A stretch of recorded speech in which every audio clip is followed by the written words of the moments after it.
Tonight, Israeli forces fire shots near a group of diplomats in the West Bank, including Canadians. It's some of many things that are totally unacceptable that's going on in the region. Mark Carney on Canada's expectations of Israel in Gaza. In Alberta, staking claims in the separation debate. We've just supported the rest of the country long enough. Now it's time to look after ourselves. There's lots of talk, but I don't think it'll happen. The best basketball league in the world hands out its biggest award. As a kid dreaming about the game, it's always in the back of your mind. Canadian Shai Gilgeous-Alexander, NBA MVP. From CBC News, this is The National with Chief Correspondent Adrian Arsenault. Thank you for joining us. After spending 2 days with his new cabinet, Mark Carney emerged tonight to talk about his government's most pressing priorities. But much has happened while they were behind closed doors, and pent-up reporters had lots of questions. Among them, the situation in Gaza, just days after Canada was one of 3 countries to criticize Israel's expanded operation and its blockade of humanitarian aid that was only just lifted. On both points, the Prime Minister is standing by the statement, but did not say how Canada will respond if more changes aren't made. But that wasn't all. Making matters more tense, an altercation in the West Bank involving Canadian diplomats and Israeli gunfire. Ashley Burke shows why the Canadian government is now demanding answers. Diplomats running as gunfire erupts in the West Bank. Canada says the Israeli Defense Forces fired shots in the vicinity of a delegation that included 4 diplomats with its embassy. Israel's foreign ministry says the group deviated from the approved path, and what followed were warning shots. We expect a full investigation. We expect a immediate explanation of what happened. But the Prime Minister says its government has summoned Israel's ambassador to demand answers. It's totally unacceptable. It's some of many things that are totally unacceptable that's going on in the region. That after Carney joined the UK and France on Monday, saying they've always supported Israel's right to defend itself, but strongly oppose its expansion of military operations against Hamas in Gaza. As set out in my statement with President Macron and Prime Minister Carney last night, we're horrified by the escalation from Israel. In a sharp statement, the 3 nations called the level of human suffering intolerable, the amount of aid let in wholly inadequate, and warned if Israel doesn't change that, they will take further concrete actions in response. The intention of the clear language is not just of ourselves, but of France, of the United Kingdom, many other countries, is that Israel ensures that adequate humanitarian aid gets to the population there, many of whom are on the brink of starvation. Israel's Prime Minister fired back, writing the leaders in London, Ottawa, and Paris are offering a huge prize for the genocidal attack on Israel on October 7th, while inviting more such atrocities. What Netanyahu is trying to do is to discredit any form of criticism of Israel, which is dishonest, to be blunt, in the sense that criticizing Israeli policies by friends of Israel, like Canada and France and the UK, is not trying to help Hamas. Carney's move by some viewed as a shift in Canada's foreign policy. Prime Minister Carney is signaling that Canada is back on the global stage, and it's prepared to do things that will be unpopular in some circles. It's prepared to show leadership. Carney says he told U.S. Vice President J.D. Vance when they met in Rome this past weekend that they were going to say something to Israel. But when asked how Vance responded, Carney said it wasn't a conversation. He was just informing him. And actually, the UK has already taken some action. What's your sense of what Canada could do next if Israel doesn't back down? Yeah, Adrian, a day after releasing this statement, the UK suspended its free trade talks with Israel and targeted West Bank settlers with sanctions. CBC News asked the Prime Minister tonight what action he'll take, but he dodged the question, referring back to why he issued the statement in the first place. All right, Ashley Burke in Ottawa. Now let's turn to the situation inside Gaza. The IDF says humanitarian aid on about 100 trucks is finally moving towards those so desperate for it. And some of those trucks are being unloaded tonight. Briar Stewart shows us why it is a fraction of what's needed. Some of Gaza's youngest are so hungry, they're scraping the sides of pots, trying to get the last of the soup.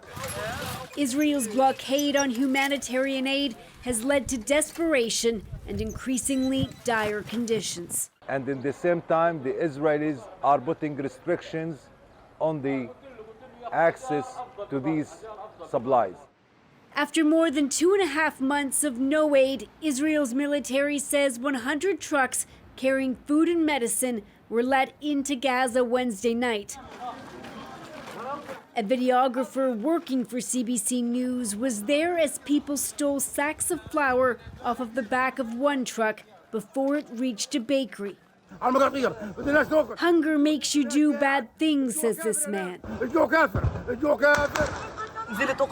When I saw people attacking the truck, I did too, says this teenager. At one point, gunshots rang out as a gang started firing to clear the crowd away.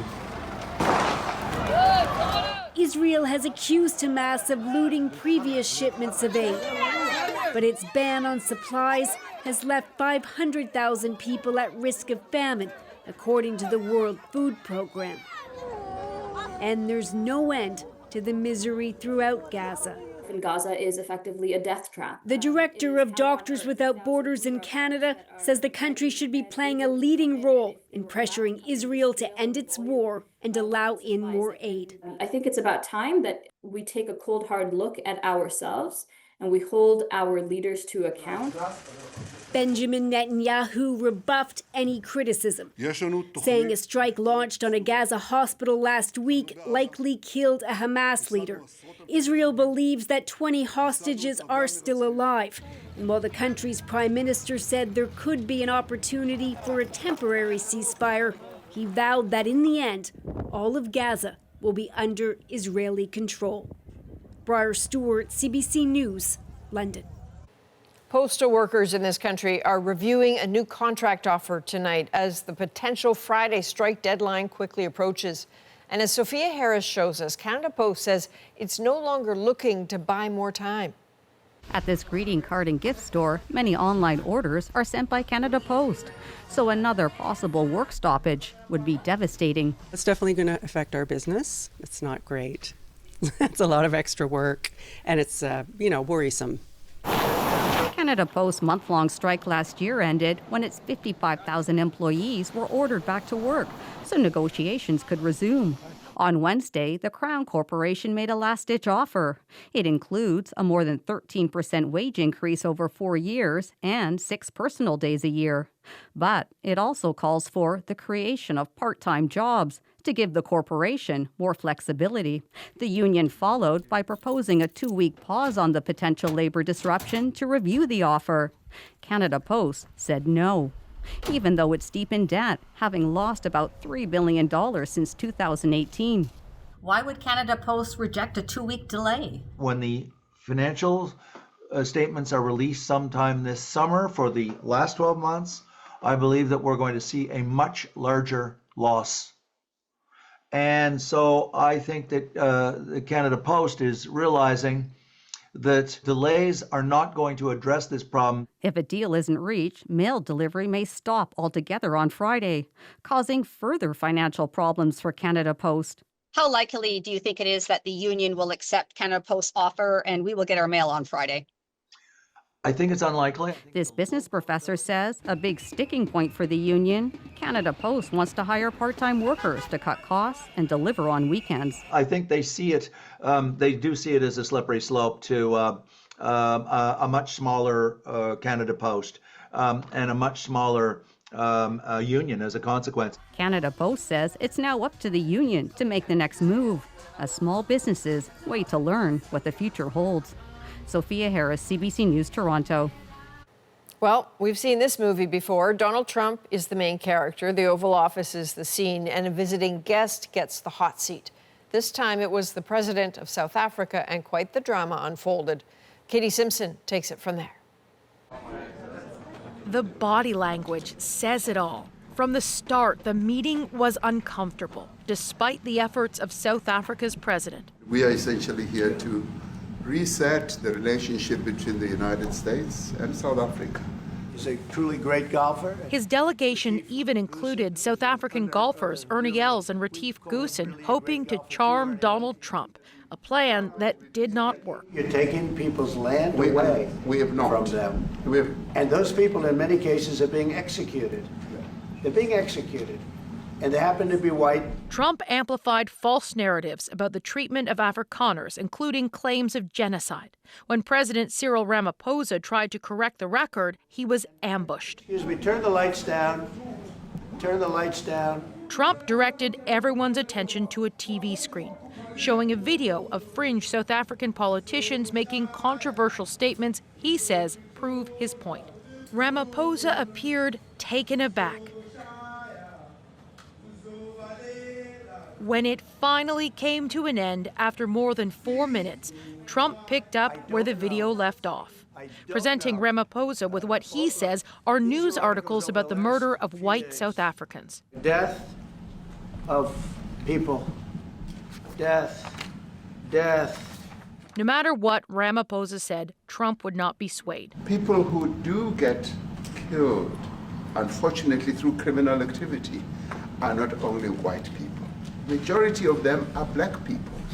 And we have now been utilizing. The farmers are not black. Dozens of Afrikaners have arrived in the U.S. after the Trump administration created an expedited refugee resettlement program just for them, despite the premise of the threat they face being false. There's no statistical evidence of mass killings of Afrikaner South Africans. There is literally nothing to indicate that there is a genocide going on in South Africa. The meeting is a reminder of how difficult it can be to deal with Trump and an administration that's not always grounded in reality or moored by facts.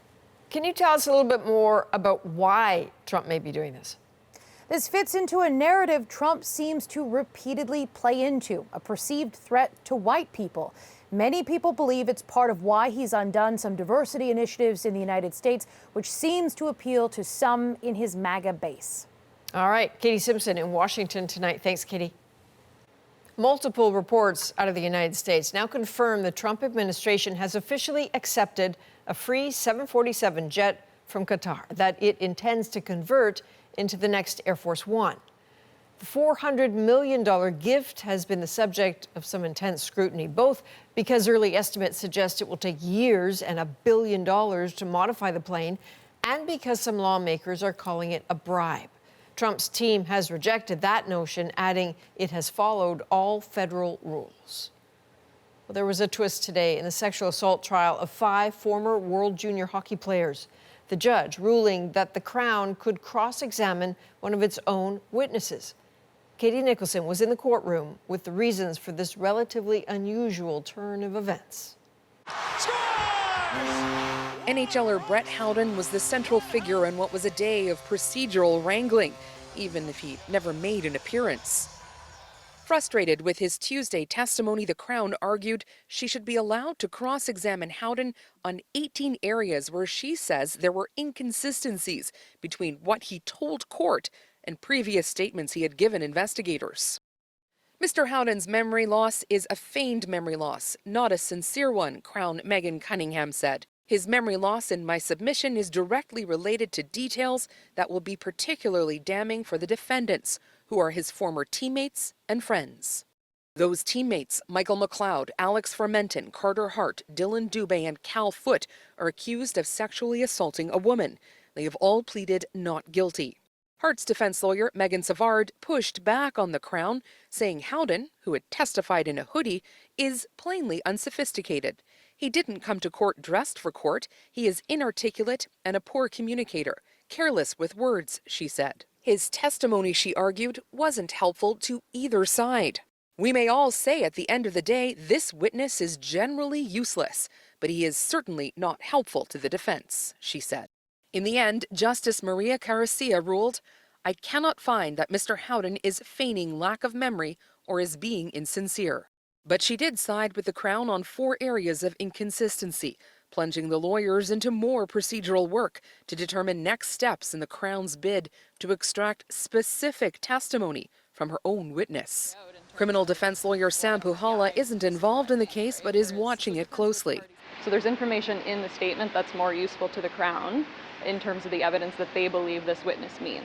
And so that's why they applied to cross-examine their own witness, because the evidence that was coming out at trial was not what they anticipated. It's another twist in this weeks-long trial, but Puhala says these procedural delays are important to make sure the law is being applied properly and to make appeals less likely later. Katie Nicholson, CBC News, London, Ontario. A massive landslide in a community northeast of Montreal overnight swallowed a home and a chunk of road. Left behind was a crater estimated at 300 by 100 meters and 25 meters deep. The homeowners got out in time. 3 nearby homes had to be evacuated. And so far, there are no reports of injuries. Officials say the hole could get bigger. Well, Quebec is taking aim at streaming services like Netflix and Spotify. New proposed legislation would enforce a quota for French-language content. Vanessa Lee explains how it might work and the challenges to it becoming a reality.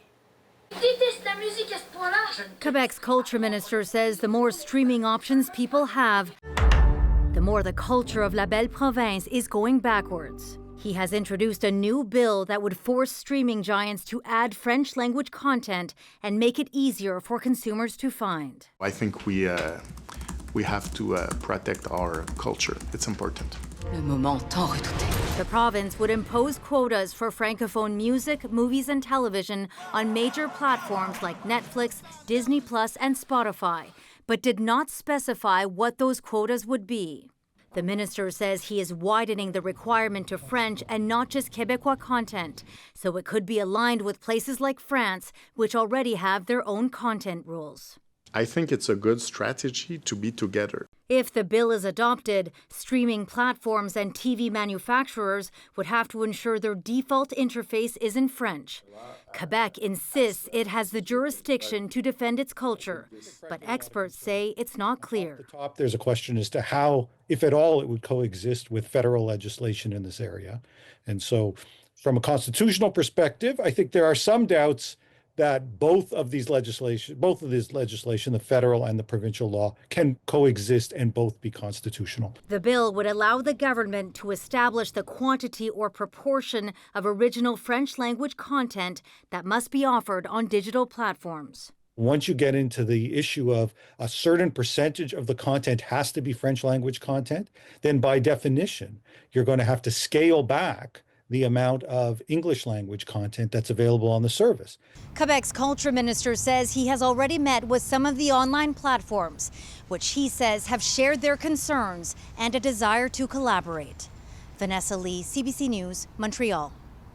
New numbers are shedding some light on the mental health of girls and young women in Canada. A lot of our youths are suffering from social anxiety, so they're scared of what they might happen when they seek their services. The struggle to connect them with the care they need. Next. Plus, basketball's most valuable player is Canadian. It's not a fluke when you get to this level and you put in all this hard work, you actually realize that I'm supposed to get this. Hoop dreams come true for a Hamilton hero. And later, something sweet for the record books. It actually was pretty much to the full length of the room. BC students make the world's largest Nanaimo Bar. We're back in 2.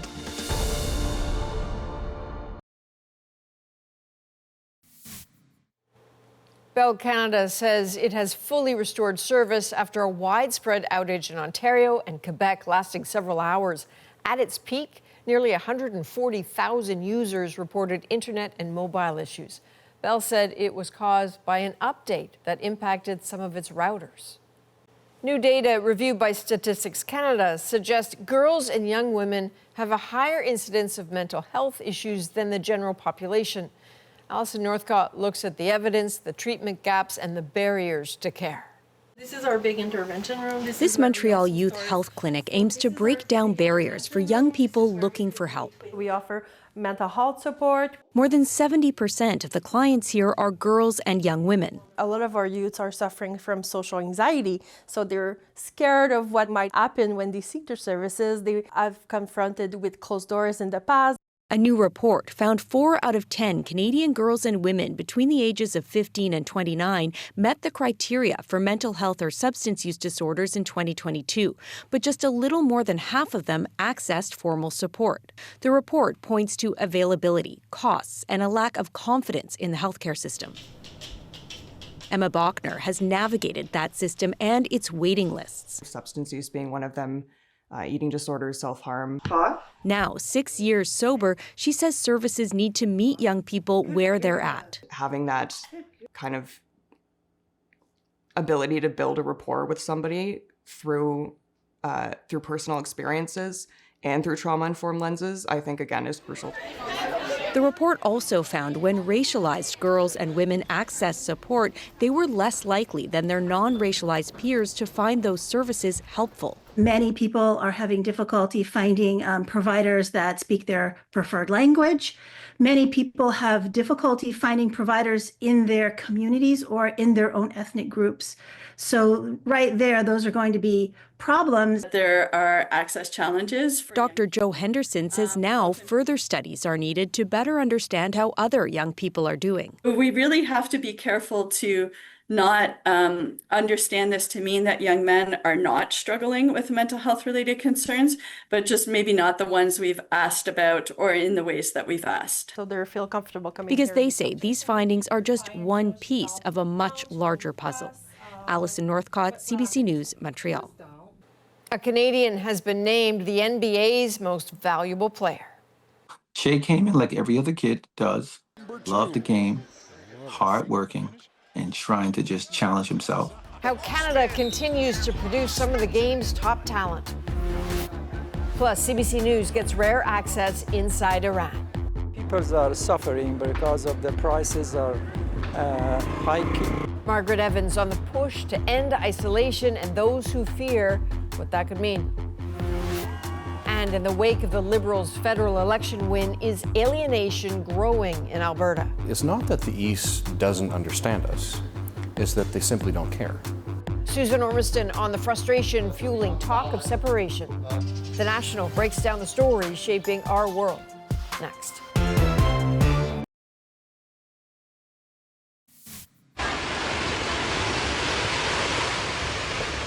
Can you hear that? That is the sound of hundreds of tiles tumbling from the roof of a tower in China. It was built more than 650 years ago, a tribute to the Ming Dynasty, and it was partly rebuilt in the 1990s. Officials say no one was hurt, and an investigation is underway to find out why this happened. Well, Canadian basketball star Shai Gilgeous-Alexander has joined an exclusive NBA list, most valuable player. More exclusive yet, he's just the second from this country ever to get it. Jamie Strachan spoke with someone who was there right from the start. Gilgeous-Alexander wants the angle, spin. Shai Gilgeous-Alexander dazzled on the court all season. The Canadian led the NBA in scoring and his team to the league's best record. Now he's been rewarded for it. Voted the most valuable player. As a competitor and as a kid dreaming about the game, it's always in the back of your mind, and I'm very thankful to be this side of the ballot, but none of it's possible without the guys behind me. Known as SGA, his basketball journey started in Hamilton, Ontario, then the University of Kentucky for 1 year, before being a first-round NBA draft pick. Shai's Converse, one of his Antigua with the flag. His dad has celebrated every step, coaching him from the time he could walk. It's not a fluke when you get to this level and you put in all this hard work, you actually realize that I'm supposed to get this. He says his son's steady rise is built on the idea of always striving to be better. Like, okay, you guys are supposed to take some time out to celebrate here. We're going to do that, 100%, but what do you think we're going to do next year? For now, the league's MVP is fighting for a spot in the NBA Finals, but he'll have to beat his cousin's team to get there. Dwayne Washington coached both of them as teenagers. Shai came in like every other kid does, loved the game, hardworking, and trying to just challenge himself. And he stuck with it. Gilgeous-Alexander is the second Canadian to win the NBA MVP. Steve Nash won it twice in a row about 20 years ago. And the Canadian game has grown exponentially since. It validates what we believe and what many believe, that the GTA is the #1 producer of basketball talent in the world. There goes Shai Gilgeous-Alexander. He's got No bigger statement than being home to the league's best. Jamie Strachan, CBC News, Toronto. Now it's time to dig deeper into the stories shaping our world. How another Liberal win shakes some Albertans' faith in Canada. It's not that the East doesn't understand us, it's that they simply don't care. But first, in a fast-changing world, Iran seeks allies. I think it's for Canada to decide what course of action they want to take. Both the ruling regime and the downtrodden people see benefits in friendship. Margaret Evans, our senior international correspondent, got rare access to a variety of voices. She shows us a country at a crossroads.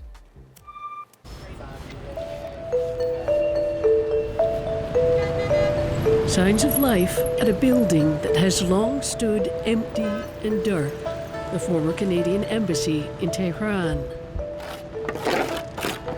The new owner is giving it a makeover, happy to show us around, pointing out the last remaining maple leaf on the building.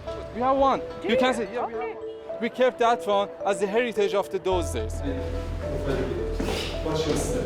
Ottawa cut diplomatic ties with Iran in 2012, citing concerns about Iran's nuclear program and calling it a threat to international peace and security. Even though these premises are no longer available, Rasul Nomovari would like Canada to reopen an embassy in Iran. Strongly, hopefully, that the Canada government return and they open the doors for the Iranian families that they want to visit their families. Nomovari asks if Iran and America can talk about talking, a nod to renewed efforts for a nuclear deal, then why not Canada? What we believe is that our doors is open to the Europeans, Americans, Canadians to come visit. We very welcome them. We very welcome you as well. A longing for an end to Iran's isolation on the world stage is easy to find in Tehran, especially in the markets, where ordinary people feel the effects of decades of international sanctions hitting their wallets. Mohammed is a former engineer. People are suffering because of the prices are hiking and income is not following the prices. He believes a deal trading Iran's nuclear ambitions for sanctions relief is possible. Peace is the one what we're looking for, and I think it will happen. It's a view shared by analysts who say hits to Iran's regional allies over the past year have left it vulnerable, more in need of an agreement than ever in the face of U.S. and Israeli military threats. But it's also something those fighting for democratic change in Iran worry about, the possibility that improved relations with the West, however slight, could prolong the life of the regime rather than weaken or reform it. Khosrow Malik is one of them, a man whose life is drenched in a loss that fuels his determination to speak out, even though he's been warned not to. We are people whose loved ones left this world in the most distressing way possible. Malik's daughter Mariam was en route from Tehran back to studies in Canada 5 years ago now, when 2 Iranian missiles shot down passenger flight PS-752. All 176 people on board were killed, including 55 Canadian citizens and 30 permanent residents. Iran denied responsibility at first before blaming human error. Malik believes the plane was either targeted or knowingly used as a shield against any possible American retaliation after Iranian attacks on U.S. troops in Iraq. The victims' families in Iran, he says, are regularly harassed. I get a phone call and I'm told that I mustn't speak. Whenever we hold our anniversary ceremonies, we find ourselves surrounded by security forces. Canada has sought to hold Iran accountable at the International Court of Justice. Malik also wants it to back claims at the International Criminal Court. He says restoring diplomatic ties with Iran would change nothing. Have the countries that have maintained ties with Iran during this time brought any benefit to our people? That authorities here are extremely sensitive about the subject is in no doubt. We requested permission to visit the site where flight PS 752 came down, accompanied by an Iranian official. Instead, we were discouraged from talking to any Iranian official about it.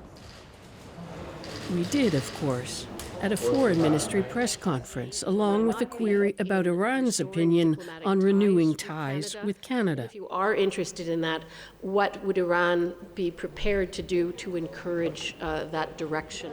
So we are ready for talks.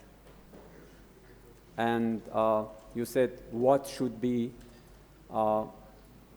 Iran do? I think it's for Canada to decide what course of action they want to take, because I think the first step they have to take is to unravel the many sanctions and restraints that they have imposed on themselves and on our bilateral relations. Later, spokesman Ismail Baqai denied Iran blocked investigations into Flight PS 752, saying active diplomatic relations would have helped. That would give the opportunity to both countries to talk together instead of resorting to other means of settlement of this issue. That's of little comfort to those still mourning the loss of their loved ones, not just in Iran, but in Canada and beyond. Osro Malik says there will be no justice for the dead or peace for the living without a fundamental overhaul of Iran's political system. And not only were they deprived of their right to life, but we, the bereaved, those left behind, have also been denied our right to live. We can never be happy again. We asked Global Affairs Canada for their response to Iran saying they're ready for talks with Canada. They basically just reiterated the current state of affairs between the two countries. That's interesting. Margaret, when I look at your reporting, especially in a place like Iran where it's really tough, I keep wondering about the stories behind the stories. Can you give us a sense of what you're up against reporting in Iran? Yeah, there are a few things, starting with you have to work with a government-approved translator or fixer. You have to have your itinerary approved. So you can count on that, that you're being monitored in some fashion. You can also find yourself being threatened with deportation if you are asking questions that the authorities don't like. We had someone suggest that that might happen to us. But the biggest concern is really keeping the people that you're talking to safe. They are going to be aware that you're probably being monitored. And Iran is a country where, government critics can very, very easily find themselves in jail or worse. And that's really one of the biggest things you have to think about when you're reporting there. Absolutely. All right, Margaret Evans back in London tonight. Thanks, Margaret. Coming up, after another win for federal Liberals, some in Alberta say they've had enough. We are a different mindset, how we perceive life, independence, freedoms. Susan Ormiston on the growing talk of separation. Next.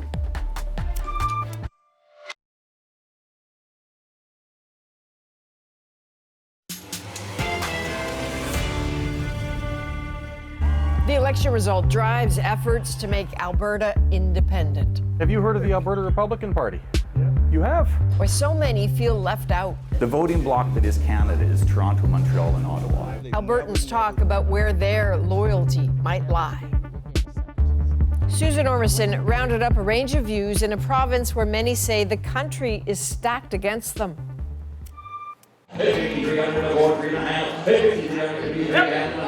In Alberta's ranchland, prices at the Innisfail cattle auction are way up. 2.5, sold internet 6,200. They've never been better. This cattle thing is on the move.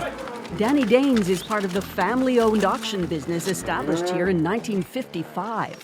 What do you think about all this talk about Alberta becoming a separate country? Oh boy, now you got me on the spot here. I'm just kind of into the cattle thing here.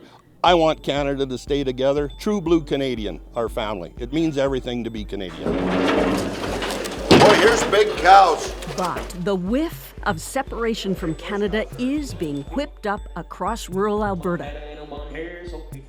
Referendum to stay in Canada or leave. You're a proud Westerner. Yes, I am. Proud Albertan. I see that. There is a sense that nothing's ever going to change. Tim Hoven, a farmer and formerly part of Take Back Alberta, says the last election was one too many disappointments. The voting bloc that is Canada is Toronto, Montreal, and Ottawa.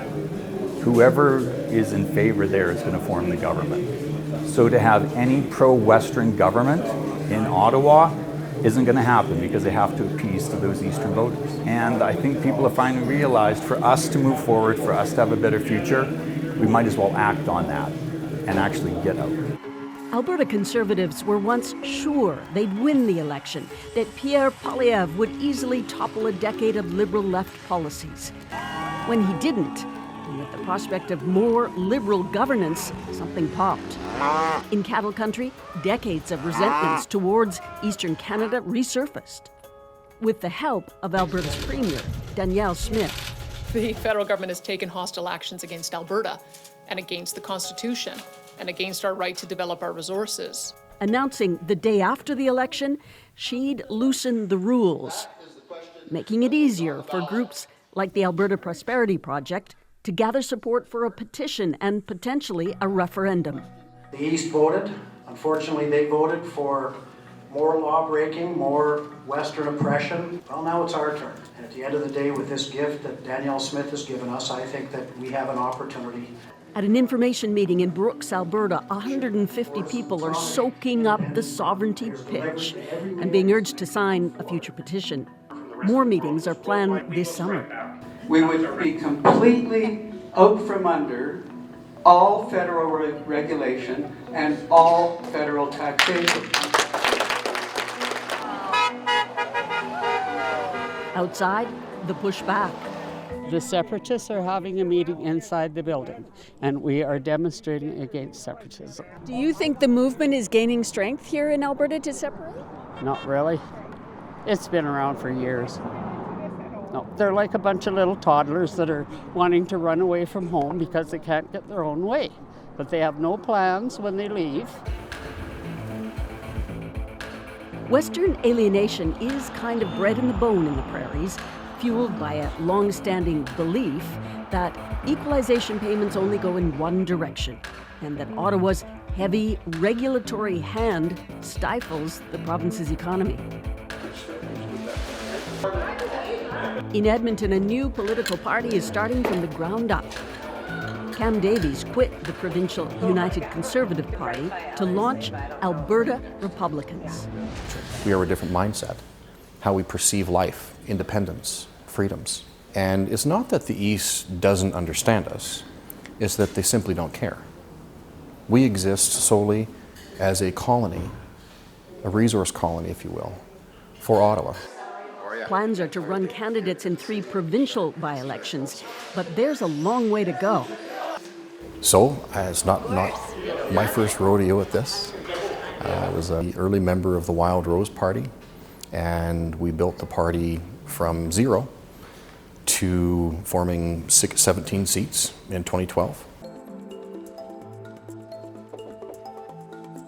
At a round of door knocking, there is interest, but perhaps confusion over what the Alberta Republican Party is. Hey, sir, how are you? Good. Have you heard of the Alberta Republican Party? Yeah. You have? Yeah. Really? Yeah. Do you think Alberta should be separate from Canada? We'd be better off alone? I believe we need to stay with Canada. Okay. A recent poll from Angus Reid shows a broad majority of Albertans would vote to stay in Canada, 60%. Those who would vote to leave or are leaning that way tops out at 36%.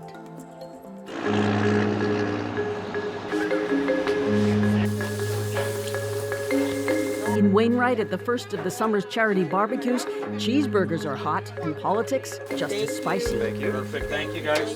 Like most Albertans, I feel like we've just supported the rest of the country long enough. Now it's time to look after ourselves. I think it's a good idea. Yeah, I'm a redneck, so yeah, I think it's a good idea. I think it's economically good. We'll have control of our own pipelines and make our own decisions instead of being puppets to Ottawa. But for others, separation is all sizzle, no beef. I honestly don't think you'll get even close to the majority vote to separate in Alberta. There's lots of talk, but I don't think it'll happen. The feeling of being ripped off is a very strong feeling, a very strong emotion. The mayor, Bruce Pugh, warns it can accelerate. I just don't want the sleeping masses to wake up one morning and say, like, holy smokes, this is real. This is happening. A large investor in Wainwright is the Canadian military, and the mayor is worried about the economic consequences of even talking about separation. How is that going to impact investment in our province? I think if you ask some Quebecers who are not strong sovereigntists, how did that affect Montreal's downtown? How did it benefit Toronto? You know, our view, very strong, very important, but it's not the only view. Alberta is leaning into a summer of heightened politics, even as Pierre Poilievre campaigns for a federal seat here in the riding of Battle River Crowfoot. Patience is running thin. Jason Wilson, a 28-year-old rancher, hears it from all sides. My neighbors are done. They don't think it's worth it. I think there's a lot of emotion right now, too. Do you think we will see a referendum on independence in the next 12 to 18 months? I wouldn't be surprised. Wilson's family came here in 1887. He's sixth generation on this land an hour east of Calgary, raising cattle and farming. That's why I'm so pro-Alberta and Albertan first, I would say, is because of the legacy that was passed on to him. There are ways, he believes, that the new federal government can negotiate with Albertans before a test of national unity. I think we owe it to those generations to try to salvage as much of Canada as possible. And that's why I think I can't look at that option of leaving Canada until I've exhausted all other options. Many Albertans hope they won't have to make a choice. As Western premiers meet in Yellowknife this week to talk about common cause, the issue Susan just dove deep on is in the air, but there's a lot more for them to discuss before all premiers meet with Prime Minister Mark Carney in early June. Up next, riddle me this. What weighs 500 kilograms is made almost entirely of butter? Here's a hint. It is a classic Canadian dessert and it's delicious. So 270 pounds of butter, 151 pounds of Calabo chocolate, 47 pounds of walnuts. Yep, that's what it takes to make the world's largest Nanaimo Bar in our moment.